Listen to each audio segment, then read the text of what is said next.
Falar hoje de doença arterial obstrutiva periférica. Doença arterial obstrutiva periférica se divide nesses tópicos que nós vamos comentar um por um. É uma doença muito frequente na prática médica, afeta a qualidade de vida dos pacientes, é um marcador de risco cardiovascular elevado e os cardiopatas é um marcador de risco cardiovascular elevado para paciente submetido a procedimento cirúrgico. Qual seria a fisiopatologia? A arteriosclerose é a causa mais comum da obstrução. O processo arteriosclerótico envolve a íntima e a média, com componentes inflamatório, proliferativo e com calcificação. Ocorre isquemia nas extremidades, principalmente as inferiores, devido à redução do fluxo. E a evolução é crônica e geralmente progressiva. Classificação. Ela é classificada como doença obstrutiva da aorta e das artérias ilíacas, doenças das artérias femorais e poplitas, e doença obstrutiva das porções distais dos membros, região dos pés, pernas e pés. O quadro clínico. O quadro clínico mais famoso é a claudicação intermitente, que é uma dor ou desconforto quando o paciente caminha. Ele caminha uma certa distância, tem dor e desconforto, depois ele tem que parar para poder melhorar a dor, porque o caminhar exige fluxo sanguíneo nos músculos da perna, e é exatamente o que ele não tem devido à obstrução. E isso é aliviado com o repouso. Quanto mais grave a lesão, menor a distância percorrida. A fase final da doença é a dor isquêmica de repouso, que é uma dor de forte intensidade, tira o sono do paciente, o paciente dorme sentado, normalmente ele perde peso, e é acompanhado de lesões tróficas, com hipotermia, presença de úlceras e gangrenas, e atinge diferentes áreas de extensão. Tem também a impotência sexual, naturalmente nos homens, ocorre por deficiência de irrigação das artérias ilíacas internas, tem a síndrome do dedo azul, dedão do pé ou qualquer dedo do pé fica azulado, devido à cianose, por causa de embolização de placa de ateroma.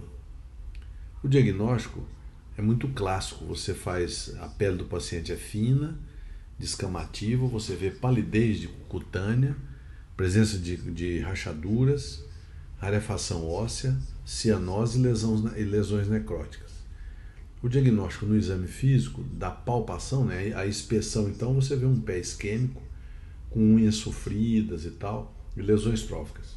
A palpação, você analisa a temperatura do membro, você tenta palpar a aorta abdominal, né, as artérias femorais, poplitas, tibial posterior e anterior, que são conhecidas como pedioses.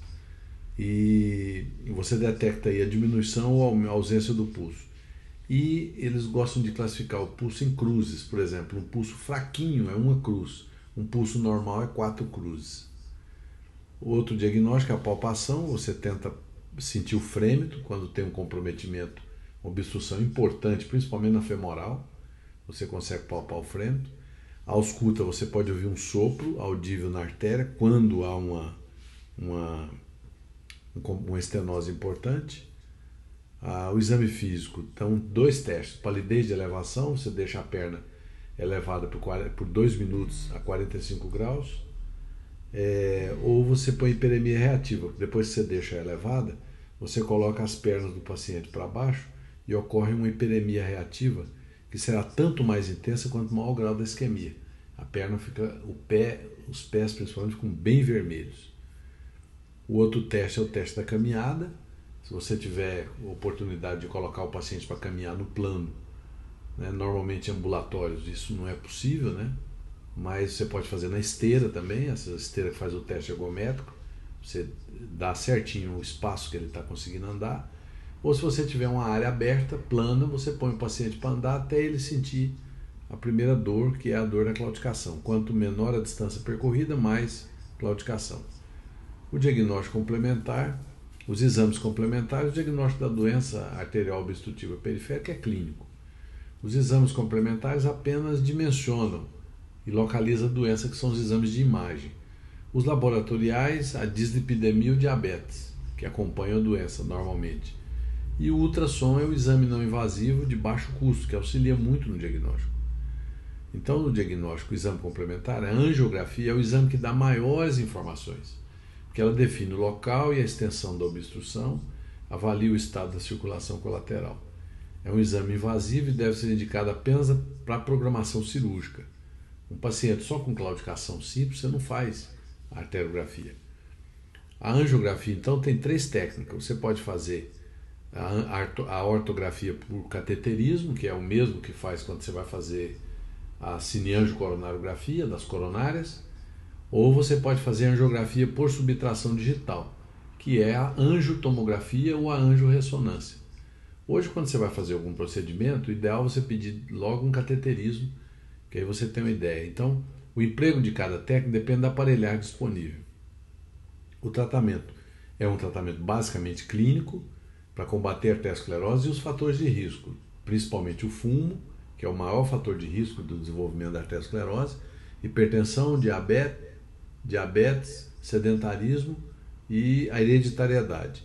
Então, você tem que pedir ao paciente para fazer caminhada, que é para diminuir, né? E o controle dos fatores de risco, nós já citamos anteriormente, tabagismo, diabetes, hipertensão, dislipidemia, obesidade e o sedentarismo. O tratamento clínico, a caminhada talvez o exercício mais importante, né? Além dela, você pode dar a S, que é um antiadesivo plaquetário, a pentoxifilina, que é uma droga homoreológica, e hoje o cilostazol. O cilostazol você daria 100 mg de dose 2 vezes ao dia. Ele é um inibidor da fosfodiesterase, tem atividade antiplaquetária, antitrombótica e atua melhorando o HDL. O cilostazol tem uma meta-análise importante de 2002, falando que ela aumenta significativamente a distância da caminhada, melhorando a qualidade de vida.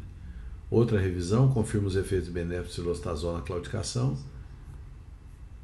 E tratamento intervencionista. Você tem os procedimentos endovasculares, endarterectomia e revascularização cirúrgica.